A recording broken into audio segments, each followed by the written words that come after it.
Днес ще направим паста с сос от Магданоз. Избрали сме ето такава паста да я пробваме, защото формата е много добра, ще задържа много сос. Във водата, която после ще варим пастата, ще поварим малко ето тези дръжки от Магданоз и после ще ги пуснем на блендера да станат на сос, като се поварят малко. Ще добавим и пресния Магданоз, с него няма да го варим листенцата. Ще го направим в кокосова мазнина и зехтин. Ще е постен вариант с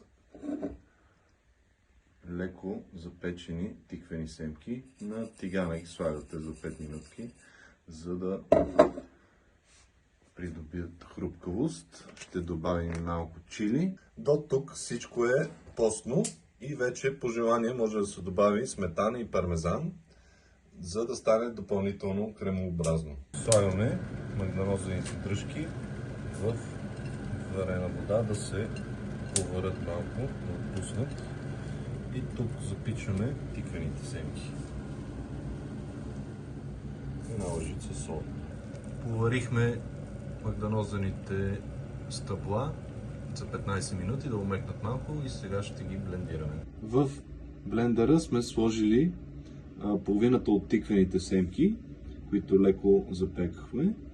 Сложили сме варените стъбла на магданоза, листата от магданоза, зехтин, това е кокосово масло и чесънче, 3 скелетки. Сега ще го блендираме и това ни е соса. В водата, която варихме магданозените стъбла, вече си слагаме макароните, пастата и бъркаме. Отначало трябва да се разбърка 2-3 пъти, за да не залепват.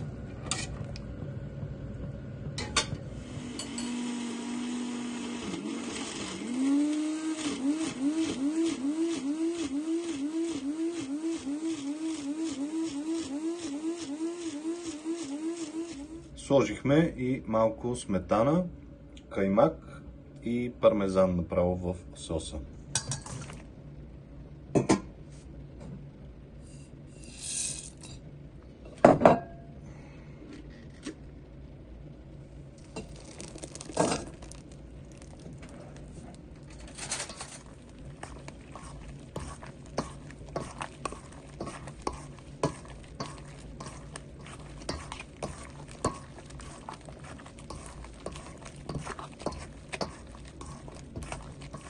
И пастата ни е готова.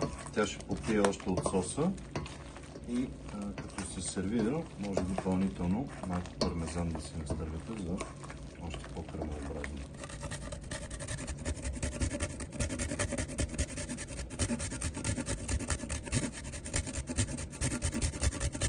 Ще сложим и малко чили и пармезан още. Разбъркваме и